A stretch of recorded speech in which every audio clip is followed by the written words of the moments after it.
আসসালামু আলাইকুম। জাতীয় বিশ্ববিদ্যালয় ২০২৫-২৬ বর্ষের শিক্ষার্থীরা, মানে তোমরা যারা এবার অনার্স ভর্তি পরীক্ষা দিয়েছো, তোমাদের জন্য আজকের এই ভিডিওটি। তো তোমরা ইতিমধ্যে ভর্তি পরীক্ষা দিয়েছো, তোমরা এখনও রেজাল্ট হাতে পাওনি। তবে রেজাল্ট কবে প্রকাশ হবে এই বিষয়ে ভিডিও তৈরি করা আছে, তোমরা যারা দেখতে পারো। তো আজকে ভিডিওর টপিক হচ্ছে তোমরা যে কলেজে ভর্তি হবা, তো সরকারি কলেজে ভর্তি হতে তোমাদের কত টাকা লাগবে এবং বেসরকারি কলেজে ভর্তি হতে তোমাদের কত টাকা লাগবে, আজকে এই বিষয়টা ক্লিয়ার করে দেব। তো অনেকেই আছো যে বেসরকারি পছন্দ কলেজে ভর্তি হবা, তো তাদের জন্য এই ভিডিওটি, তোমরা অবশ্যই সকল কিছু জানতে পারবে। তো সরকারি কলেজে ভর্তি হতে কত টাকা লাগতে পারে?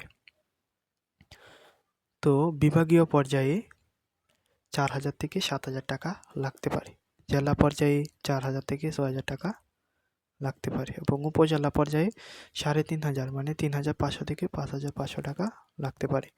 এই হলো সরকারি কলেজে ভর্তির টাকা। তো এখন আসি বেসরকারি কলেজে ভর্তি হতে কত টাকা লাগবে। তো বেসরকারি কলেজে ভর্তি হতে কত টাকা লাগবে এই বিষয়টা আজকে তোমাদের ক্লিয়ার করব। বেসরকারি ক্ষেত্রে বিভাগীয় পর্যায়ে 5,000 থেকে 15,000 টাকা, জেলা পর্যায়ে 5,000 থেকে 10,000 টাকা, উপজেলা পর্যায়ে 5,000 থেকে 7,000 টাকা। তো এই ছিল বেসরকারি কলেজে ভর্তির টাকা। তোমাদের আরেকটা কথা বলে রাখি, অনার্সে ভর্তি হতে কি কি কাগজপত্র লাগবে সে বিষয়ে তোমাদের জন্য একটা ভিডিও তৈরি করব। তাহলে খুব সহজে তোমরা কলেজে ভর্তির জন্য কাগজপত্রগুলো আগে থেকেই জোগাড় করতে পারবে এবং চ্যানেলটা সাবস্ক্রাইব করে দিও পরবর্তী ভিডিও পেতে।